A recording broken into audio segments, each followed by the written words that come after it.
الحمدللہ، اللہ تعالیٰ کا لاکھ لاکھ شکر ہے کہ مالک الملک نے اپنی یاد کی توفیق اور موقع عطا فرمایا۔ لاکھوں اور کروڑوں درود حضرت محمد مصطفیٰ صلی اللہ علیہ وآلہ وسلم پر، جن کے طفیل مالک الملک نے یہ مہربانی عطا فرمائی۔ سامعین کرام، اللہ تعالیٰ نے قرآن پاک میں ارشاد فرمایا، اعوذ باللہ من الشیطان الرجیم، بسم اللہ الرحمن الرحیم۔ اور وہ وقت بھی یاد کرو جب ہم نے تم سے عہد لیا تھا کہ تم ایک دوسرے کے خون مت بہاؤ اور تم ایک دوسرے کو اپنے وطن سے مت نکالو۔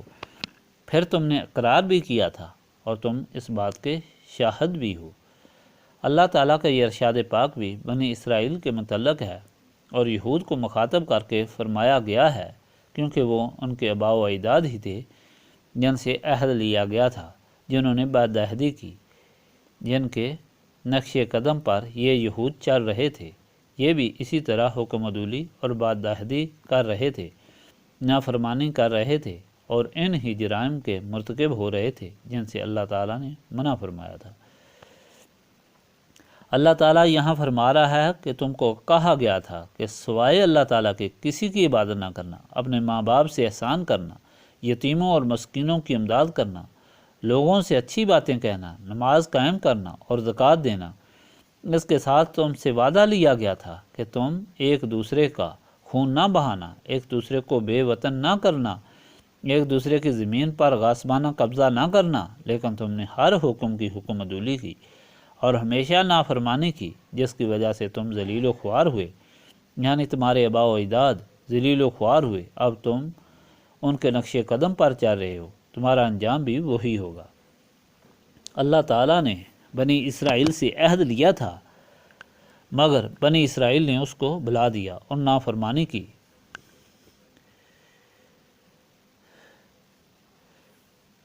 کس طرح انہوں نے اللہ تعالیٰ کی بجائے بتوں کی پرستش شروع کر دی اور کس طرح انہوں نے باقی حکم عدولیاں بھی کی۔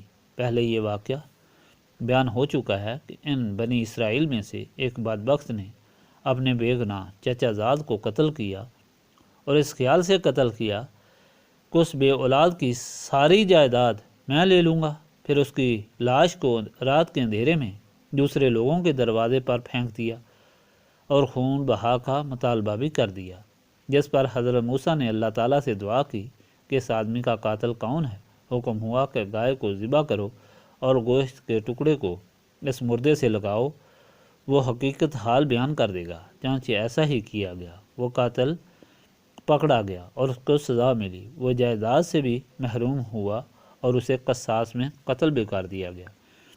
انہوں نے حکم عدولیاں کی، ظلم کیے اور اس کی سزا بھی بھگتی۔ اللہ تعالیٰ بنی اسرائیل کو ایک ایک وعدہ گن گن کے یاد دلا رہا ہے۔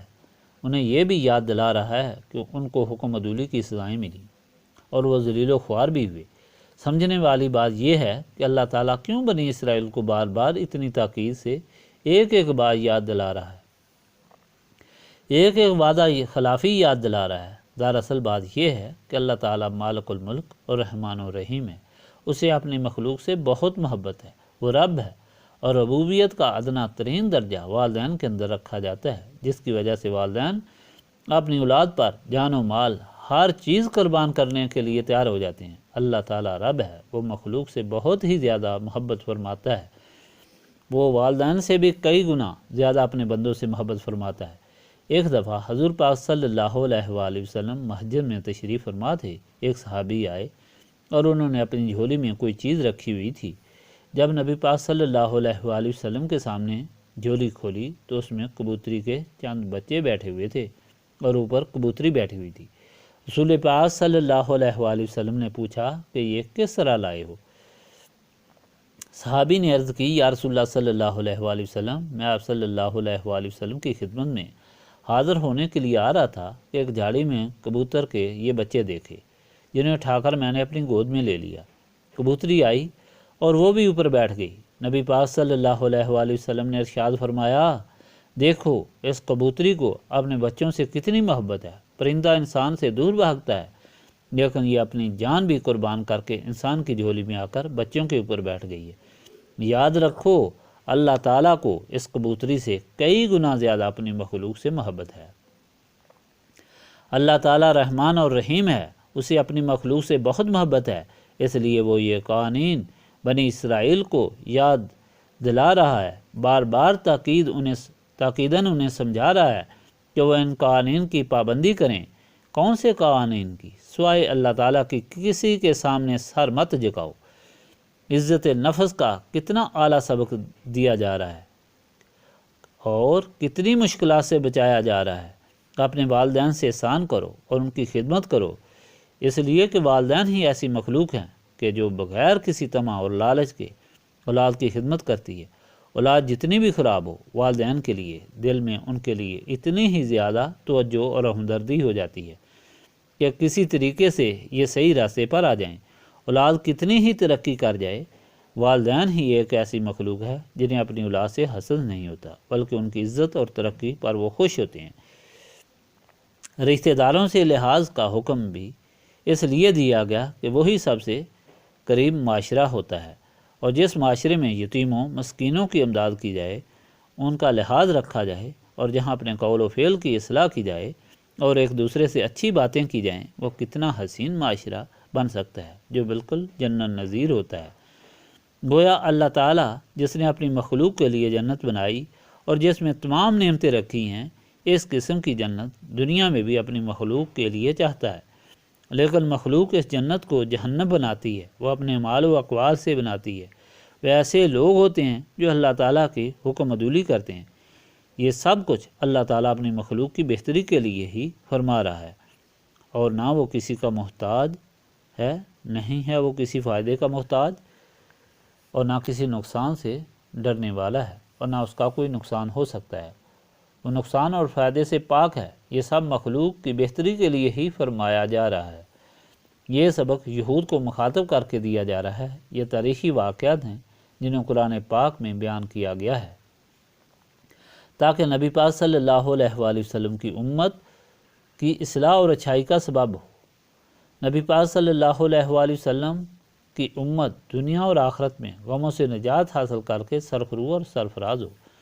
اب دیکھنے والی بات یہ ہے کہ وہ کون سے لوگ ہیں جنہوں نے ان احکام پر عمل کیا، اور کون سے لوگ ہیں جنہوں نے ان احکام پر عمل نہیں کیا۔ جنہوں نے عمل کیا ان کا کیا انجام ہوا، اور جنہوں نے عمل نہیں کیا ان کا کیا انجام ہوا۔ جنہوں نے عمل کیا انہوں نے کیوں عمل کیا، اور جنہوں نے عمل نہیں کیا انہوں نے کیوں عمل نہیں کیا۔ یہ ساری باتیں سمجھنے والی ہیں۔ ان باتوں کو سمجھنے کے لیے یہ ضروری بات ہے کہ انسان نبی پاک صلی اللہ علیہ وآلہ وسلم کے زمانے کی تاریخ اٹھا کر دیکھے۔ نبی پاک صلی اللہ علیہ وآلہ وسلم کے وہ غلام جن کو حضور پاک صلی اللہ علیہ وآلہ وسلم نے یہ ارشادات سنائے، ان کی زندگیاں کیسے گزری اور انہوں نے کہاں تک عمل کیا اور ان کے عمل کا کیا نتیجہ نکلا۔ مشہور تاریخی واقعہ ہے کہ یرموک کی جنگ میں جب مسلمان زخمی ہو گئے اور رات کے اندھیرے میں کرا رہے تھے، زخمیوں کا شور تھا، ایک طرف سے آواز آئی پانی پانی اور پیاس پیاس۔ ایک صحابی پانی لے کر اس زخمی کی طرف گئے تو دوسری طرف سے آواز آئی پانی پانی۔ زخمی نے کہا پہلے اس کو پانی پلاؤ۔ چانچہ وہ دوسرے زخمی کے پاس پانی لے کر گئے تو تیسری طرف سے آواز آئی پانی۔ دوسرے زخمی نے بھی پانی پلانے والے سے کہا کہ اس تیسرے کو پانی پلاؤ جس کی آواز آ رہی ہے۔ چانچہ وہ پانی لے کر تیسرے زخمی کے پاس گئے تو ان کی روح پرواز کر چکی تھی۔ پھر جب وہ دوسرے زخمی کے پاس آئے تو دیکھا کہ ان کی روح بھی پرواز کر چکی تھی، اور پھر وہ پہلے زخمی کے پاس آئے تو دیکھا کہ ان کی روح بھی پرواز کر چکی تھی۔ گویا تینوں نے اپنی زندگیاں صرف اللہ تعالیٰ کے حکم کے مطابق ایک دوسرے پر قربان کر دیں۔ حکم ہے کہ تم ایک دوسرے سے محبت کرو، ایک دوسرے کی مدد کرو، ایک دوسرے پر مہربانی کرو، اور اس واقعہ میں کتنا زبردست عمل کیا گیا۔ حضور پاک صلی اللہ علیہ وآلہ وسلم نے فرمایا کہ سب سے بہترین زمانہ میرا زمانہ ہے، پھر اس کے بعد کا زمانہ ہے، پھر اس کے بعد کا زمانہ ہے۔ یہ کیوں؟ اس لیے کہ جو نبی پاک صلی اللہ علیہ وآلہ وسلم کا زمانہ تھا اس میں صحابہ کرام نبی پاک صلی اللہ علیہ وآلہ وسلم کی خدمت میں حاضر ہوتے تھے۔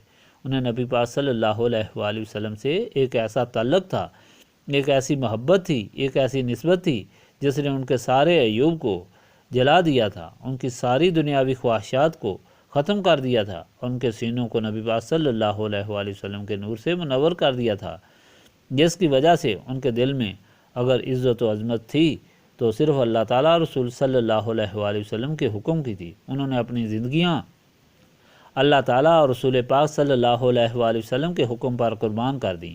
اس کا نتیجہ یہ نکلا کہ وہ لوگ ساری دنیا کے لیے اس طرح حاکم بنے کہ دلوں کے بادشاہ بن گئے، اور ان کی یادیں ہمارے لیے عبادت بن گئی، ان کی تابع داری، ان کی عزت اور ان کی یاد ہماری عبادت کا حصہ ہے۔ اللہ تعالیٰ نے ان کو دونوں جہانوں کی عزت اور عظمت اس لیے عطا فرمائی کہ انہوں نے نبی پاک صلی اللہ علیہ وآلہ وسلم اور اللہ تعالیٰ کے حکم کو مانا، اور یہ حکم انہوں نے اس لیے مانا کہ ان کے دلوں میں نبی پاک صلی اللہ علیہ وآلہ وسلم کی نسبت تھی، جس نسبت نے شیطان اور نفس کے حملوں سے ان کے دلوں کو، ان کے سینوں کو بچا کر رکھا اور دنیاوی خواہشات سے پاک رکھا، اور صرف روحانی خواہشات کو غالب رکھا۔ جن لوگوں کو یہ نسبت حاصل نہ ہوئی، یا جو ایسا زمانے کی وجہ سے، شیطان اور نفس کی وجہ سے اس نسبت سے محروم ہوتے گئے، وہ ایسا انعمال سے بھی محروم ہوتے گئے، ان کا انجام ذلت و خواری رسوائی ہوا۔ تاریخ اس بات کی گواہ ہے کہ جنہوں نے اللہ تعالیٰ کے حکم پر عمل کیا، انہیں نسبت رسولی صلی اللہ علیہ وآلہ وسلم کی وجہ سے عمل کرنے کی توفیق ہوئی، ورنہ اللہ تعالیٰ کے حکم پر عمل کرنا کوئی آسان بات نہیں۔ یہ قطعاً آسان نہیں کہ رات کے اندھیرے میں، سخت سردی میں انسان اٹھ کر اپنے گرم بستر اور نیند کو چھوڑ کر اللہ تعالیٰ کو یاد کرے۔ یہ قطعاً آسان نہیں کہ انسان بھوکا ہو اور اپنے منہ سے نوالا نکال کر دوسرے کے منہ میں ڈال دے۔ یہ قطعاً آسان نہیں کہ اللہ تعالیٰ اور رسول صلی اللہ علیہ وآلہ وسلم کی خاطر انسان اپنے ماں باپ کو قتل کر دے، اپنی اولاد کو قربان کر دے، اپنی جان و مال کو قربان کر دے۔ یہ قطعاً آسان نہیں کہ انسان اپنی عزیز زندگی کو حکم ملتے ہی اللہ تعالیٰ کے نام پر قربان کر دے۔ یہ ساری توفیق صرف اس وقت ہو سکتی ہے جب دل کے اندر ایک ایسی طاقت پیدا ہو جائے جو ساری خواہشات پر قابو رکھے اور ساری خواہشات سے زیادہ طاقتور ہو۔ وہ طاقت صرف نسبت رسولی صلی اللہ علیہ وآلہ وسلم ہے۔ اس بات کا ثبوت صحابہ کرام کی تاریخ سے ملتا ہے۔ آپ تاریخ اٹھا کر دیکھیں، آپ کو معلوم ہوگا کہ رسول پاک صلی اللہ علیہ وآلہ وسلم کے غلاموں نے جو نسبت رسولی صلی اللہ علیہ وآلہ وسلم رکھنے والے تھے، کس طرح اپنی ہی نہیں اپنے ماں باپ کی، اپنی اولادوں کی، اپنی جان و مال کی بھی قربانی دی، اور اس ساری قربانی کو انہوں نے اپنی سعادت سمجھا۔ جو لوگ ان نسبت سے محروم ہیں، انہوں نے نہ صرف ماں باپ کو بلکہ اولادوں کو بھی، جائیدادوں کو بھی اور اللہ تعالیٰ کے حکم کو بھی اپنی خواہشات پر قربان کر دیا، اور دونوں جہانوں میں ذلیل و خوار ہوئے۔ نبی پاک صلی اللہ علیہ وآلہ وسلم کے صحابہ کرام کی تاریخ کافی بیان ہو چکی ہے۔ پیر صاحب فرمایا، اب میں ایک واقعہ نبی پاک صلی اللہ علیہ وآلہ وسلم کے شہزادے کا بیان کرتا ہوں، جنہوں نے صرف اولاد ہونے کی وجہ سے نہیں بلکہ اپنے عمل سے یہ ثابت کر دیا کہ جو اللہ تعالیٰ اور رسول پاک صلی اللہ علیہ وآلہ وسلم کے حکم پر عمل کر لیتا ہے، اسے اللہ تعالیٰ کتنی عزت و عظمت عطا فرماتا ہے۔ حضرت امام حسین علیہ السلام کی زندگی اس بات کا ثبوت ہے۔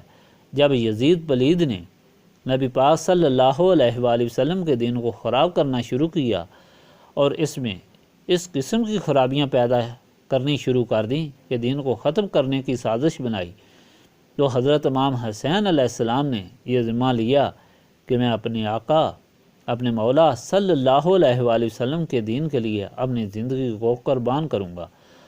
آج میں آرام سے اپنے گھر میں بیٹھا رہا تو پھر آنے والی نسلیں جب بھی دین کو نقصان پہنچتا دیکھیں گی تو وہ اپنی جان، مال، منال، اپنی اولاد کی جان و مال کی حفاظت کا خیال کریں گی اور اپنی جان کی قربانیاں نہیں دیں گی۔ اگر میں اللہ تعالیٰ کے دین کی خاطر قربانی دوں گا تو آنے والی نسلوں کے لیے بھی یہ سبق ہوگا، وہ بھی قربانی دیں گے، چانچہ انہوں نے صرف 72 آدمیوں کا مختصر سا قافلہ لے کر اللہ تعالیٰ کے نام پر قربان ہونے کے لیے سفر اختیار کیا۔ راستے میں حضرت عبداللہ بن عباس، حضرت عبداللہ بن عمر اور مقتدر صحابہ کرام ملے، جنہوں نے انہیں کہا کہ آپ کیا کر رہے ہیں؟ آپ کو معلوم ہے کہ یزید کا کس قدر زور ہے۔ اگر آپ جائیں گے تو شہید ہو جائیں گے، اس کا مقابلہ نہیں کر سکتے، اور اگر آپ دین پر قربان ہی ہونا چاہتے ہیں، شہید ہی ہونا چاہتے ہیں، تو پھر ان معصوم بچوں اور عورتوں کو کیوں ساتھ لے جا رہے ہیں؟ ان کو چھوڑ کر جائیں۔ انہوں نے فرمایا کہ میں صرف خود ہی اللہ تعالیٰ کے راستے پر قربان نہیں ہونا چاہتا، بلکہ سب کو اللہ تعالیٰ کے راستے پر قربان کرنا چاہتا ہوں، تاکہ یہ قربانی ایک مثالی قربانی بنے، آنے والی نسلوں کے لیے ایک مشعل راہ بن جائے۔ کوئی شخص بہانہ نہ کر سکے، ڈر اور خوف دل میں نہ رکھ سکے کہ اللہ تعالیٰ کے راستے میں وہ اپنے بچوں کو کس طرح قربان کرے اور وہ اپنی جان کی قربانی کس طرح دے، تاکہ ہر ایک کے لیے یہ سبق بنے کہ اللہ تعالیٰ کو جو سب سے محبوب تھا، اللہ تعالیٰ کے محبوب صلی اللہ علیہ وآلہ وسلم کا جو سب سے پیارا تھا، اس نے صرف اپنی ہی زندگی نہیں، اپنی اولاد کی زندگیاں بھی اور سارے گھر والوں کی زندگیاں بھی اللہ تعالیٰ کے دین کے لیے قربان کر دیں۔ چاچے حضرت امام حسین علیہ السلام تشریف لے گئے اور واقعہ کربلا پیش آیا۔ وہ ایک لمبی تاریخ ہے جس کو یہاں بیان کرنے کا وقت نہیں، اور جس کو ہر آدمی جانتا ہے۔ صرف بیان کرنے کا مقصد یہ ہے کہ یہ بات حضرت امام حسین اچھی طرح جانتے تھے کہ میں اس سلطنت سے مقابلہ نہیں کر سکتا جس کی بنیاد ہی سازش پر ہے، جس کی بنیاد ہی لالچ پر ہے، جس کی بنیاد لوٹ اور کسوٹ پر رکھی گئی ہے، اور جس نے ساری دنیا کی دولتیں جمع کر کے سلطنت بنائی ہے۔ میں اور میرے باپ نے سب کچھ اللہ تعالیٰ کے راستے پر قربان کر کے مفلسی اختیار کی ہے۔ اسی مفلسی میں، اسی بے یار و مددگاری میں چند آدمیوں کے ساتھ، چند نفوس کے ساتھ، چند عورتوں کے ساتھ، اس حکومت کے ساتھ ٹکرا کر میں انہیں شکست نہیں دے سکتا، لیکن حضرت امام حسین علیہ السلام اس عزم کو ثابت کرنا چاہتے تھے اور اس کو فتح دینا چاہتے تھے جو اللہ تعالیٰ کے راستے میں اختیار کیا جاتا ہے۔ اس ظلم کو شکست دینا چاہتے تھے جو اللہ تعالیٰ کی دوری کی وجہ سے انسان کرتا ہے، چنانچہ انہوں نے اپنی قربانی دے کر ثابت کر دیا کہ جو لوگ اللہ تعالیٰ کے راستے پر قربان ہوتے ہیں وہ ہمیشہ کے لیے زندہ ہو جاتے ہیں۔ موت تو ہر انسان کو آنی ہے، لیکن ایسی موت جو اللہ تعالیٰ کے راستے میں آئے وہ دونوں جہانوں میں عزت کا سبب بن جاتی ہے، دونوں جہانوں کی خوشیوں کا سبب بن جاتی ہے، اور باقی مخلوق کے لیے مشعل راہ بن جاتی ہے۔ یہی قربانی دے کر حضرت امام حسین علیہ السلام نے ثابت کر دیا کہ یہ قربانی کتنی ضروری تھی، لیکن قربانی اس قدر دی گئی تھی کہ اللہ تعالیٰ کے دین کو بچایا جائے، اور اس وجہ سے دی گئی تھی کہ ان کے سینے میں نسبت رسولی صلی اللہ علیہ وآلہ وسلم تھی، جس کی وجہ سے نہ انہیں اولاد پیاری تھی، نہ انہیں وطن پیارا تھا، نہ انہیں جائیداد پیاری تھی، نہ انہیں اپنی زندگیاں پیاری تھیں۔ وہ لوگ جو مقابلے میں تھے نسبت رسولی صلی اللہ علیہ وآلہ وسلم سے محروم تھے، جنہیں نسبت رسولی صلی اللہ علیہ وآلہ وسلم نہیں ملی تھی، یا نسبت رسولی صلی اللہ علیہ وآلہ وسلم کی قیمت جن کے دلوں میں نہیں تھی، اور جنہوں نے نسبت رسولی صلی اللہ علیہ وآلہ وسلم حاصل نہیں کی تھی، انہوں نے بظاہر بہت بڑی کامیابی حاصل کر لی۔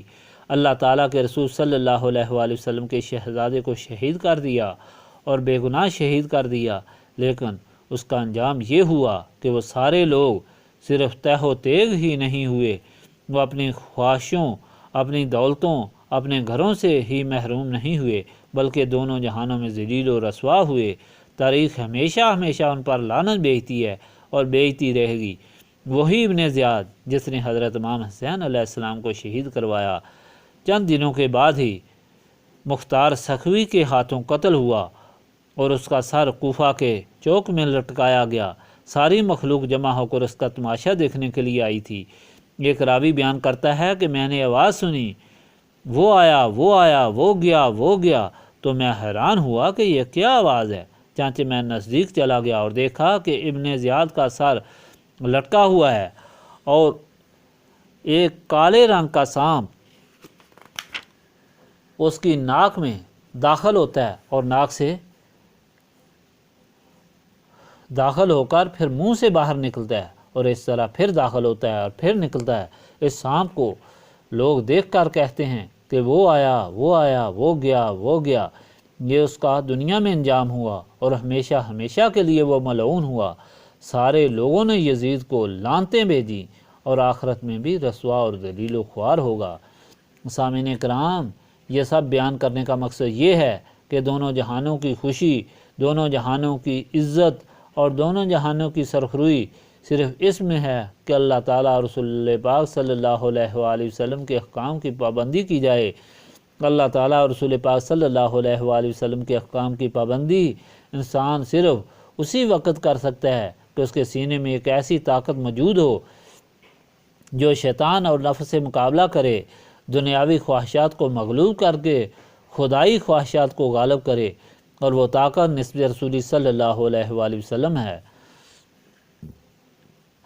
نسبت رسول صلی اللہ علیہ وآلہ وسلم صرف ان سینوں میں رکھی جاتی ہے جو پاک اور صاف ہوتے ہیں۔ سینے پاک اور صاف صرف یاد الہی سے ہوتے ہیں۔ وہی یاد الہی اس محفل کی غرض و غایت ہے کہ وہ سارے لوگ جو اللہ تعالیٰ کی بارگاہ میں امید رکھتے ہیں، جو دونوں جہانوں کی سرفرازی چاہتے ہیں اور دونوں جہانوں کے غموں سے نجات چاہتے ہیں، ان کے لیے بس ضروری ہے کہ وہ ہمیشہ اللہ تعالیٰ کی یاد اس کثرت سے کریں کہ ان کے سینے صاف ہو جائیں۔ پھر اس نسبت رسول صلی اللہ علیہ وآلہ وسلم کو سینے میں محفوظ رکھ کر اپنی زندگی کو اس طریقے پر گزاریں کہ وہ اللہ تعالیٰ اور رسول پاک صلی اللہ علیہ وآلہ وسلم کے سامنے شرمندہ نہ ہوں۔ یہی اس محفل کی غرض و غایت ہے، اس لیے اس میں بیٹھ کر اس مقصد کو سامنے رکھنا چاہیے، اسی نسبت رسولی صلی اللہ علیہ وآلہ وسلم کو حاصل کرنا چاہیے، اسی کی التجا کرنی چاہیے۔ پیسا فرمایا یہ چھوٹی چھوٹی خواہشات، یہ چھوٹی چھوٹی مرادیں، یہ کوئی چیز نہیں ہیں۔ اگر نسبت رسولی صلی اللہ علیہ وآلہ وسلم حاصل ہو جائے، انسان کا اللہ تعالیٰ اور رسول پاک صلی اللہ علیہ وآلہ وسلم سے تعلق ہو جائے، تو کائنات اور اس میں موجود جتنی موجودات ہیں انسان کے تابع فرمان اور سرنگوں ہو جاتی ہیں۔ اس لیے اسی چیز کے طالب رہیں جو ہر چیز دلانے والی ہے، اس چیز کے طالب رہیں جو ہر بیماری کی شفا ہے، جو ہر ضرورت کو پورا کرنے والی ہے، اور نسبت رسولی صلی اللہ علیہ وآلہ وسلم ہے۔ اسی خواہش کو لے کر اللہ تعالیٰ کی بارگاہ میں حاضر ہوں۔ استغفر اللہ العظیم الذی لا الہ الا هو الحی القیوم واتوب الیہ۔ استغفر اللہ العظیم الذی لا الہ الا هو الحی القیوم واتوب الیہ۔ استغفر اللہ العظیم الذی لا الہ الا هو الحی القیوم واتوب الیہ۔